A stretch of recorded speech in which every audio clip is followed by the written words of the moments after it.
안녕하세요. 임재현 변호사입니다. 오늘은 간단하게 예시를 통해서 월 변제금은 어떻게 산정되고 최종 변제율은 어떻게 산정되는지에 대해서 한번 설명드리도록 하겠습니다. 내가 현재 1억 원의 채무가 있고 급여는 세후 200만 원이다. 여기서 세후는 4대 보험과 국세 다 공제하고 나의 통장에 실제 입금되는 금액을 얘기합니다. 개인회생에서 채무자의 생계비를 정할 때는 기준 중위소득 60%에 해당하는 금액을 적용합니다. 기준 중위소득이란 대한민국 국민 총가구의 소득을 조사하여 오름차순으로 배열한 뒤 정확히 중앙에 있는 값을 의미합니다. 매년 최저생계비는 조금씩 증가하고 있고 2025년 최저생계비 1인 가구 기준으로 약 143만 원이었고요. 2026년 최저생계비는 약 154만 원입니다. 11만 원 정도 올랐네요. 그리고 2인 가구는 2025년에는 약 235만 원, 그리고 2026년에는 약 252만 원입니다. 17만 원 정도 올랐고요. 3인 가구는 2025년 약 301만 원, 그리고 2026년에는 약 321만 원이었습니다. 이 2026년 최저생계비는 2026년 1월 1일 이후 사건부터 적용이 됩니다. 만약 2025년 11월, 12월에 개인회생 상담을 받고 2026년 1월 1일 이후로 신청하시면은 26년 최저생계비가 적용이 되는 겁니다.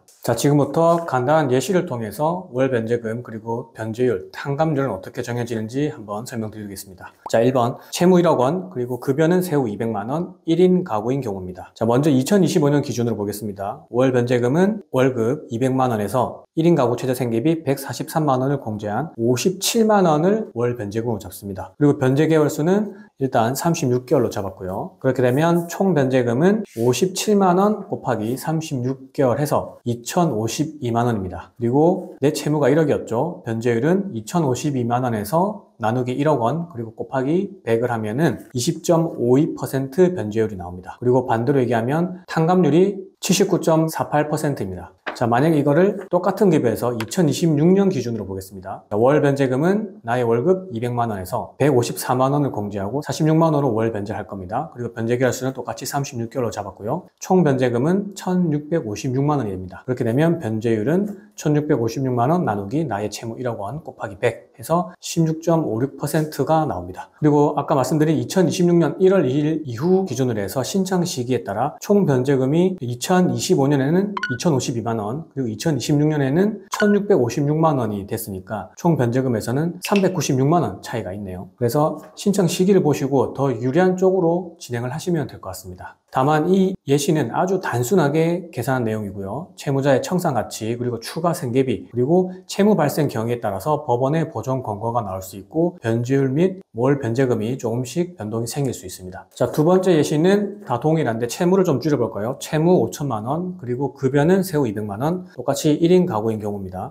2025년 기준으로 했을 때 월 변제금은 200만 원에서 143만 원 빼면 57만 원 그리고 변제 개월수는 36개월 그리고 총 변제금은 57만 원 곱하기 36개월 하면 2052만 원인데 여기서 변제율이 달라지는 거죠. 2052만 원에서 나의 채무 5천만 원으로 나눠주고 곱하기 100을 하면 41.04%가 나오는 겁니다. 탕감률은 58.96%고요. 아까 같은 경우에는 총 변제금은 동일한데 채무가 1억 원이다 보니까 변제율이 낮게 나왔고 지금 이 사례는 채무 5천만 원이기 때문에 변제율이 좀 높게 나온 경우에 해당합니다. 2026년 기준으로 보겠습니다. 월 변제금은 200만 원에서 154만 원 공제한 46만 원 그대로고요. 그리고 변제 개월수도 36개월. 그렇게 되면 총 변제금은 46만 원 곱하기 36개월에서 1656만 원입니다. 그래서 1656만 원 나누기 5천만 원 한 뒤에 곱하기 100을 하면 변제율 33.12%입니다. 급여가 똑같았고 그리고 총 변제 개월수가 36개월로 똑같았기 때문에 총 변제금은 아까와 동일하게 396만 원 차이가 납니다. 급여와 가구수가 동일하면 전체 변제금은 동일하고 채무액에 따라서 변제율 및 탕감률이 변동되는 겁니다. 다만 위 예시도 아주 단순하게 계산한 내용이고 채무자의 청산가치, 추가 생계비, 채무 발생 경위에 따라서 법원의 보존 권고가 나올 수 있고 변제율이 달라질 수 있습니다. 예시 3은 청산가치의 개념을 한번 넣어보겠습니다. 채무 5천만 원, 급여 세후 200만 원 1인 가구입니다. 그리고 청산가치가 3천만 원인 경우에는 2025년 기준으로 했을 때 월 변제금은 200만 원에서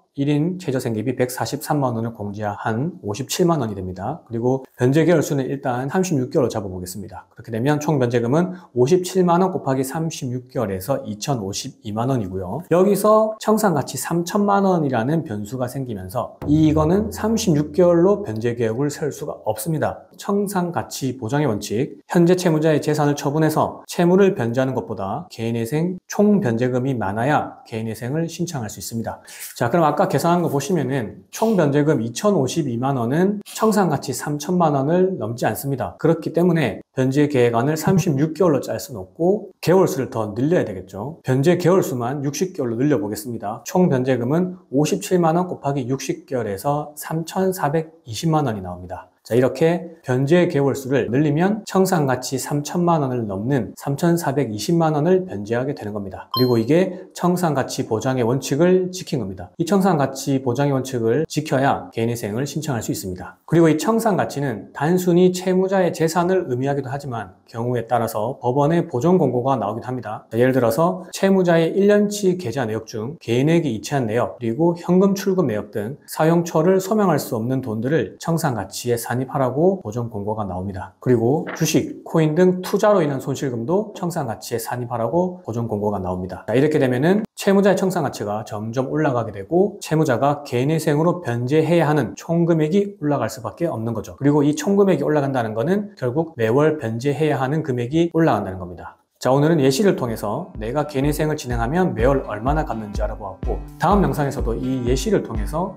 내가 얼마나 변제를 해야 되고 개인회생을 진행할 때 이런 예측이 가능한가 영상을 만들어 보도록 하겠습니다. 자, 오늘 영상도 도움이 되셨다면 구독, 좋아요, 알림 설정 부탁드리고요. 혹시 개인회생 관련해서 상담을 받고 싶으시면 법무법인 윌마루로 전화 주십시오. 친절히 상담 드리도록 하겠습니다. 감사합니다.